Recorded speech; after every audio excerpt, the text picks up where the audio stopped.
मित्राणि नमः। मैं अमित झा जी सीटेट की इस कक्षा में आप सभी का स्वागत करता हूं। आइए आज से हम लोग फिर से गद्यांश से प्रारंभ करते हैं, इस कक्षा की शुरुआत करते हैं। तो एक सुंदर सा गद्यांश मैं आपके लिए लेकर के आया हूं, उपस्थित हुआ हूं। तो ज्यादा भूमिका न बांधते हुए मैं सीधा विषय पे आऊंगा। तो आइए अब हम लोग गद्यांश पढ़ना प्रारंभ करते हैं। आप सब ध्यान से सुनेंगे। जब आप ध्यान से सुनेंगे तभी आपको ज्ञान होगा। तो आइए पढ़ना प्रारंभ करते हैं। जिस गद्यांश को हम सब पढ़ने जा रहे हैं, यह गद्यांश के बारे में आप जान लें, जो कि 31 दिसंबर 2021 को यह प्रश्न में आया था। तो इसलिए आप लोग जिस भी गद्यांश को पढ़ते हैं समझ जाएं ये विगत प्रश्नों में आया हुआ है। और जब आप विगत प्रश्नों को देख लेते हैं, विगत गद्यांश को आप पढ़ लेते हैं, जान लेते हैं, तो आपको एक अनुभव मिलता है। विगत प्रश्नों को देखने से, पढ़ने से, उनको जान लेने से बहुत बड़ा अनुभव मिलता है। इसीलिए आप इसको देखना ना भूलें, अवश्य देखें। तो चलिए, और लैंग्वेज टू जिनका संस्कृत पेपर है, लैंग्वेज टू में आया है, बोला अभ्यर्थी न पंचम भागस्य प्रश्नानाम उत्तरम दद्यु। बोले जो पांचवा भाग है ना, ये पंचम भागस्य, बोले प्रश्नानाम उत्तरम दद्यु, उत्तर दें। यदि तैहि संस्कृतम द्वितीय भाषा रूपेण, यदि वो द्वितीय भाषा के रूप में लिया है, तो यदि चुना है तो द्वितीय भाषा के रूप में जो भी लिए हैं विद्यार्थी, उनके लिए क्या लिखा है। बोले निर्देश क्या है, देखिए। बोले अधोलिखितम गद्यांशम, अधोलिखितम अर्थात नीचे लिखितम गद्यांश को पढ़ के, पठित्वा मैंने पढ़ करके, बोले प्रश्नाना प्रश्नों का जो है विकल्पात्मक उत्तरेभ्य उचितमम उत्तरम चित्वा लिखता। जो आपको विकल्पात्मक जो प्रश्न वो उत्तर देने के लिए पूछे जाएंगे, उनमें से बोल रहे उचितमम, जो उचित होगा। उचित तमम माने तम प्रत्यय लगा है, अच्छा से जो अच्छा आंसर एकदम सही होगा वो आंसर आपको देना है। आइए अब हम गद्यांश पढ़ते हैं। का नागार्जुन कश्चित रसायन शास्त्रज्ञ। कश्चित मतलब कोई। बोले नागार्जुन कोई एक रसायन शास्त्रज्ञ थे। वो कैसा थे, बोले प्रसिद्ध चिकित्सक च अपि। मतलब नागार्जुन कोई एक है, नागार्जुन कोई रसायन शास्त्रज्ञ जो कि बहुत ही प्रसिद्ध और चिकित्सक है। अब फिर से यदि कहूं तो नागार्जुन बहुत ही प्रसिद्ध और चिकित्सक रसायन शास्त्रज्ञ है। ठीक है, रसायन शास्त्रज्ञ भी है और प्रसिद्ध चिकित्सक भी है। ठीक, आगे चलते हैं। एकदा नागार्जुन राजानम उक्तवान। एकदा मतलब एक समय, नागार्जुन राजानम मतलब राजा को बोले, उक्तवान अर्थात कहे। क्या बोले कि महाराज कार्यम बहु अस्ति, हे महाराज बहुत कार्य है।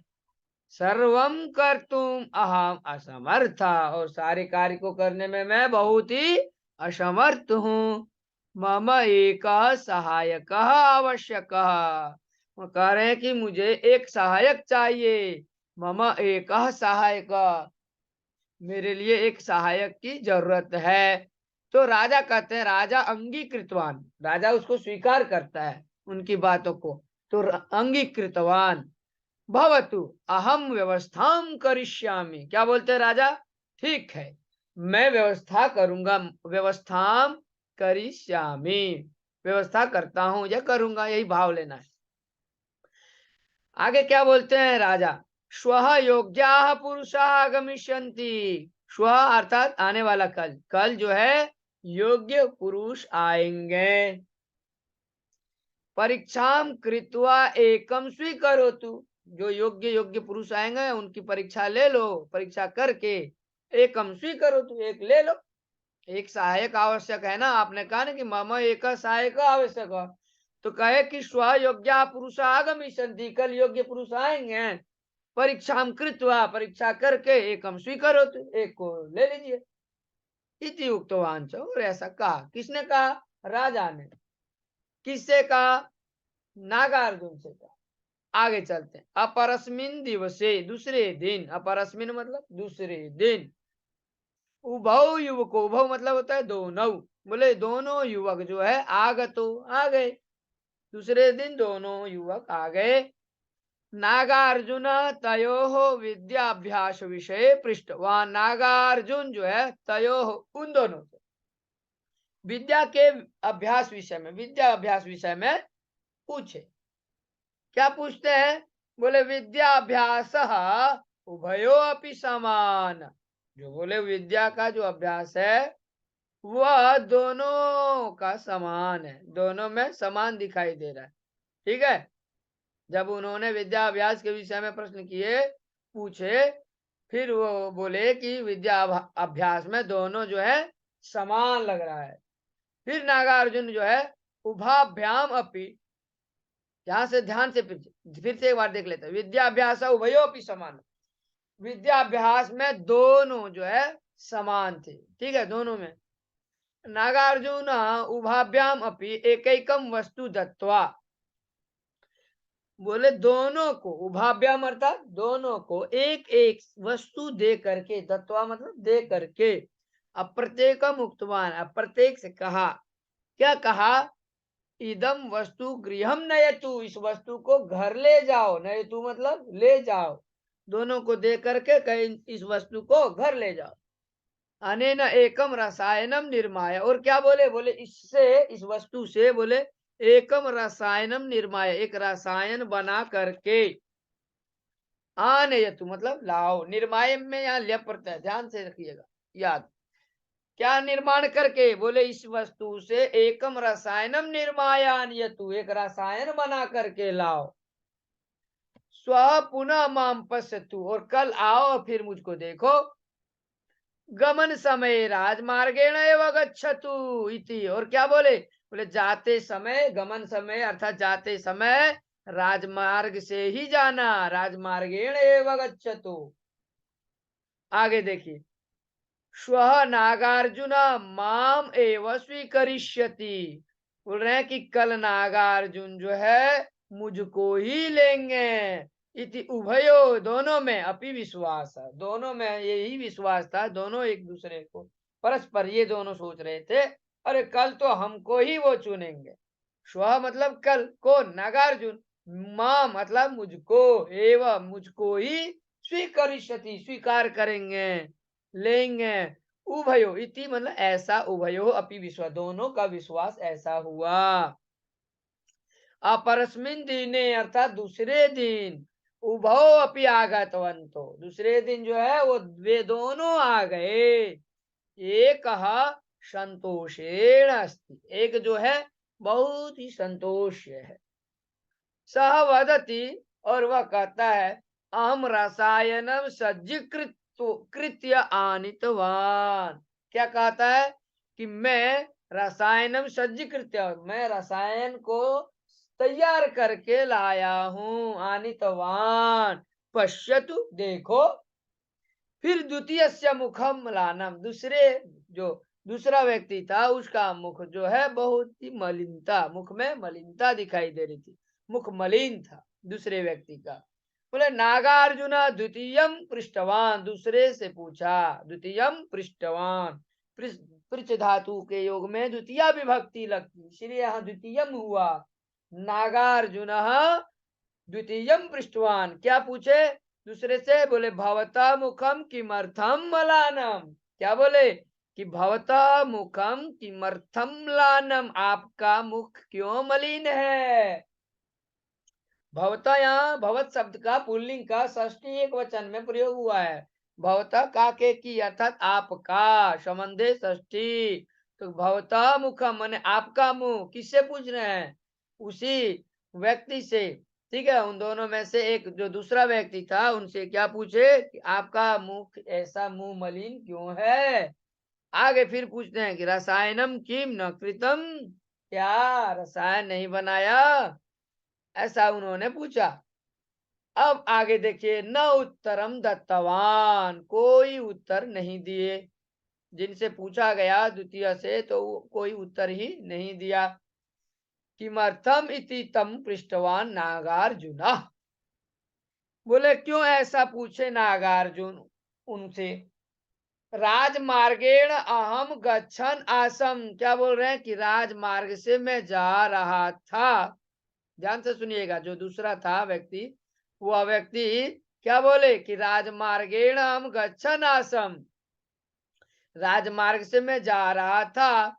तथा एक वृद्धा रोगी, ध्यान से, वहां एक जो है वृद्ध रोगी मिला, उनको देखे, वृद्ध रोगी को देखे।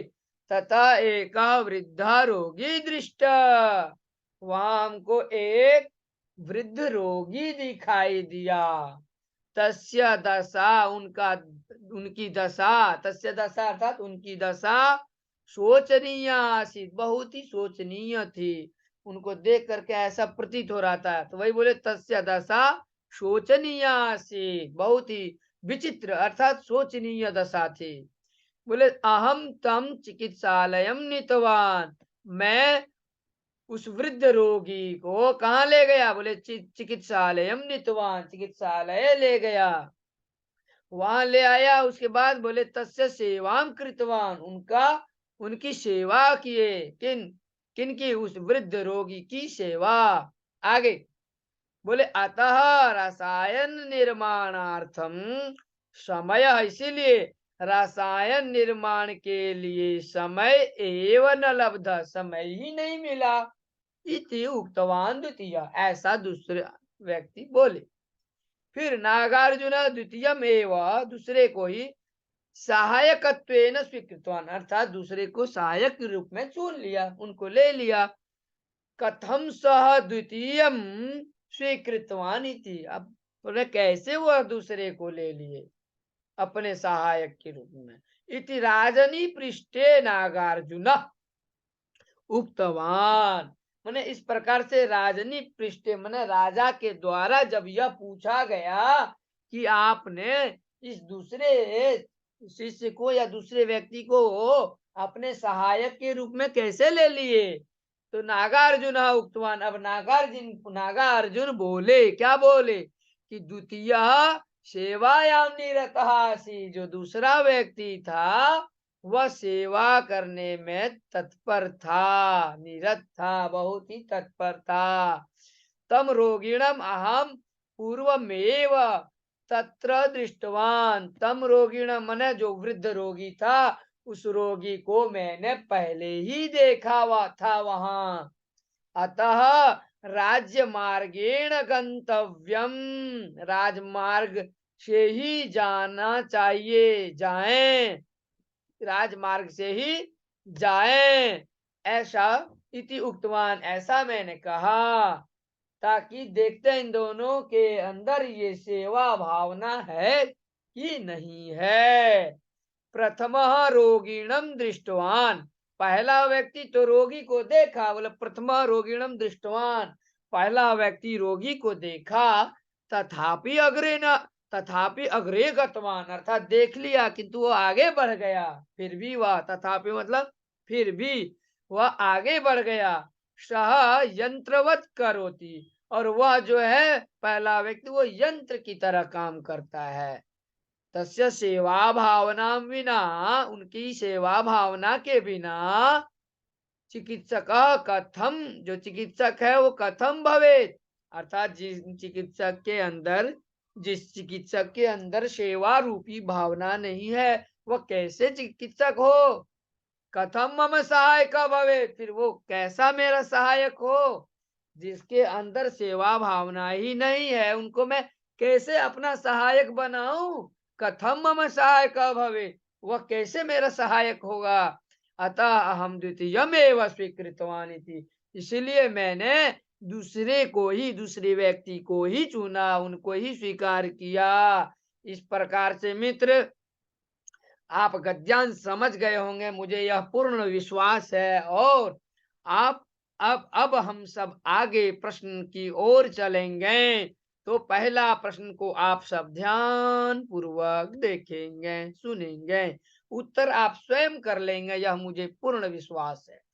पहला प्रश्न है कि नागार्जुन कस्मिन विषय पृष्ठवान, नागार्जुन किस विषय में पूछे, बोले आयु विषय, अर्थात आयु के विषय में, कि दूसरा ग्राम या गांव के विषय में, या तीसरा उन दोनों से पूछे थे ना, या विद्याभ्यास के विषय में, और चौथा या योग्यता के विषय में।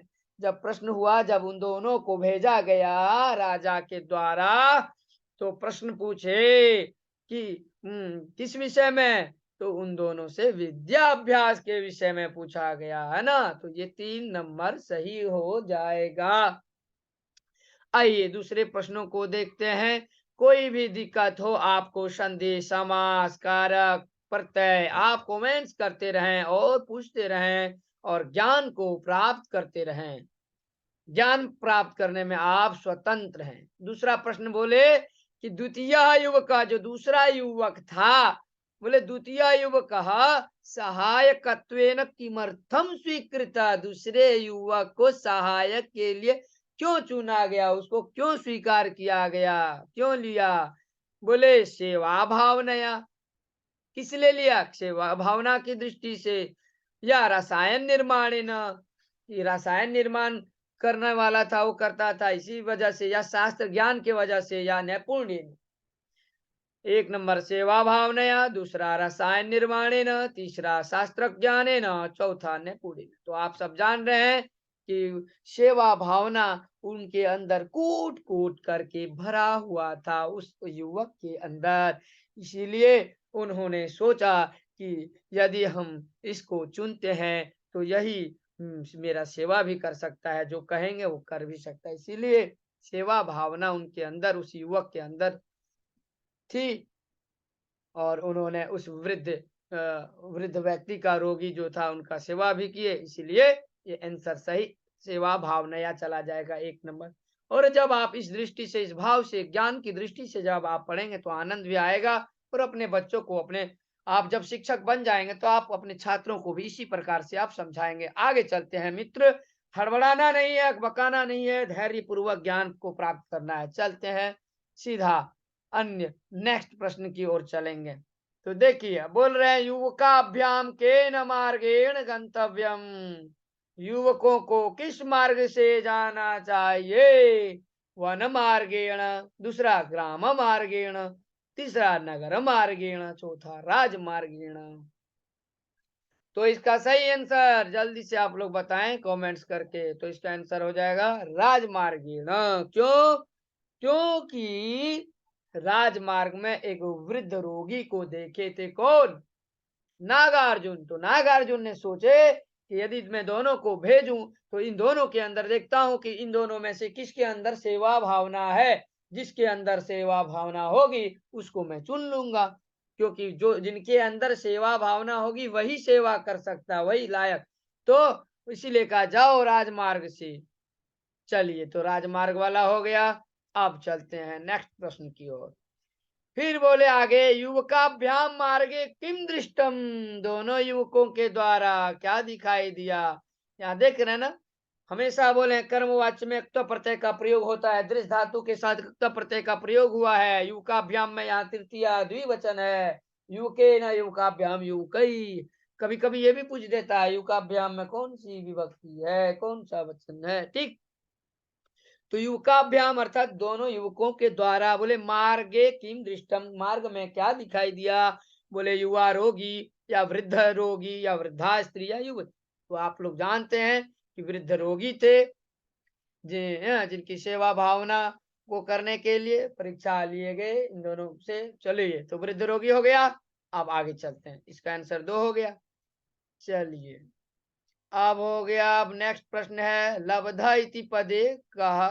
देखिए क्या है, लब्ध इति पदे प्रयुक्त कृदंत प्रत्यय। हाँ, लघु सिद्धांत कौमुदी जब आप व्याकरण के ग्रंथ को पढ़ेंगे तो कृदंत प्रकरण है, तद्धित प्रकरण है। आप कहेंगे ये कृदंत क्या है? कृत प्रत्यय हो जिस शब्द के अंत में, वह कृदंत कहलाता है। लब्धा में जो है यहाँ क्त प्रत्यय है, यह कृदंत प्रत्यय का अंश है। इसीलिए पूछा प्रश्न में कि लब्धा इति पदे प्रयुक्त कृदंत प्रत्यय, जो कृदंत प्रत्यय का प्रयोग हुआ है इस लब्ध पद में, वह कौन सा प्रत्यय है? 1 नंबर बोले त, कि दूसरा बोले त्वा, कि तीसरा बोले सत्री, कि चौथा तुम। तो इसका सही आंसर त होगा। क्यों? कि लब धातु पाने के अर्थ में होता है, और जब लब धातु से त प्रत्यय का प्रयोग करते हैं तो बन जाएगा लब्धा। जब त्वा करेंगे तो बनेगा लब्ध्वा, जब सत्री करेंगे तो बनेगा लभयन, लभन, लभन हो जाएगा लभन। और जब तुमुन करेंगे तो बन जाएगा लब्धुम। इस प्रकार से आपको एकदम एक एक ऑप्शन का आपको व्याख्या आपको दी जाएगी। एक एक ऑप्शन, 4 प्रत्यय हैं यहाँ, त, त्वा, सत्री और तुन।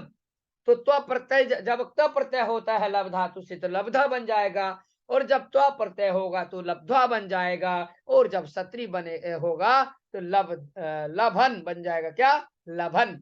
और जब तुमुन होगा तो बन जाएगा लब्धुम। तो इस प्रकार से लब्धा में कौन सा प्रत्यय है? त प्रत्यय है। ठीक है, आगे चलते हैं। अब नेक्स्ट प्रश्न देखते हैं। नेक्स्ट प्रश्न है माम इति पदे का विभक्ति। बहुत अच्छा, आप सब शब्द रूप जल्द से जल्द याद करें। शब्द रूप और धातु रूप ये संस्कृत का जान है, प्राण है। इसीलिए संस्कृत को जानना है तो शब्द रूप को याद करना होगा, धातु रूप को याद करना होगा। तो अस्मद शब्द रूप जब आप पढ़ते हैं अहम आवाम वयम, माम आवाम अस्मान, तो द्वितीय विभक्ति एक वचन में माम बनता है। इसीलिए पूछा कि माम है ना, इति पदे का विभक्ति सप्तमी की द्वितीय, चतुर्थी व प्रथमा। जब याद रहेगा, जिनको याद रहेगा वही ये मार सकते हैं। इसीलिए मित्र अधिक से अधिक आप जो है मेरे से संस्कृत संभाषण सीखें। सरल संस्कृत संभाषण में सिखाता हूँ इस वीडियो में, इस चैनल में दिया भी गया है। मैंने गा गा करके शब्द रूप को याद किया करवाया हूँ। जिनको याद नहीं याद होता है वो मुझसे सीधा संपर्क करें, मैं उनको गाना में गा गा करके याद करा दूंगा 2 मिनट में शब्द रूप। तो माम में कौन सा है विभक्ति? द्वितीय। बोलेंगे सर कैसे? तो अहम आवाम वयम माम आवाम अस्मान, मया अवाभ्याम अस्माभि मह्यम अवाभ्याम अस्मभ्यम मत अवाभ्याम अस्मद मम आवयो अस्माकम मयि आवयो अस्मासु। तो माम जो है यह द्वितीय विभक्ति का रूप है। और चलते हैं अंतिम प्रश्न की ओर हम लोग चलेंगे। अंगीकृतवान इति शब्दस्य समानार्थकः शब्दः। जो अंगीकृतवान अर्थात स्वीकार किया, इसका समानार्थक शब्द क्या होगा? स्वीकृतवान की, गतवान की, चिंतितवान की, हसितवान। तो जानिए इसका जो उत्तर होगा वह होगा स्वीकृतवान। क्यों? क्योंकि स्वीकरोति स्वीकार करता है। जब तवतु प्रत्यय का प्रयोग करेंगे, यहाँ तवतु प्रत्यय का प्रयोग हुआ है, तो तवतु जो है वो भूतकाल में, अंगीकृतवान अर्थात अंगीकार किया, स्वीकृतवान अर्थात स्वीकार किया, तो यहाँ तवतु प्रत्यय का प्रयोग हुआ है। गम धातु से गतवान बनता है, गतवान मतलब चला गया। चिंत धातु से तवतु प्रत्यय करते हैं तो चिंतितवान अर्थात सोचा, और हस धातु से जब तवतु करते तो हसितवान मतलब हंसा। तो यहाँ अंगीकृतवान आया हुआ है, ठीक है, गद्यांश में, इसीलिए उस जगह पर उसके स्थान पे समानार्थक जो शब्द होगा वह स्वीकृतवान होगा। आगे चलते हैं। मलानम इति विशेषणस्य विशेषम किम। देखिए मुख मलान, उसका मुख बहुत ही मलिन प्रतीत हो रहा था, तो इसका बोले विशेष्य विशेष्य किम। देखिए मेरे मुंह से निकल भी गया मुख, बोलते ही निकल गया, जो कि गद्यांश में भी पढ़े थे। तो बोले मलानम इसका क्या होगा? पादः की, मुखम की, हस्तः की, गिरवा। तो मुंह ही मलिन था ना, तो मुखम हो जाएगा। तो इस प्रकार से आप लोगों ने देखा। आप देखते हैं और प्रश्न होगा तो नहीं। अब कोई प्रश्न नहीं है। लग रहा है कि ये पूर्ण रूप से ही आपका ये अंतिम प्रश्न था, और हम लोगों ने इस प्रकार से इन सभी प्रश्नों के उत्तर को देखा, इनकी व्याख्या को भी। अ, छात्रों आप सब चूकना नहीं, आने वाले सीटेट परीक्षा में आप सभी को पास करना है, अधिक से अधिक अंक लाना है, 30 में से 30 लाना है। इसलिए अधिक से अधिक मनोयोग से आप वीडियो को देखें। मैं आपको वीडियो में दिखाई नहीं दे रहा हूँ, मगर वाणी जो है वो सरस्वती है, मेरी वाणी गूंज रही होगी। तो इस मेरी वाणी को ही आप सरस्वती समझ करके ध्यान पूर्वक इसको आप सुने और धैर्य से पढ़ें।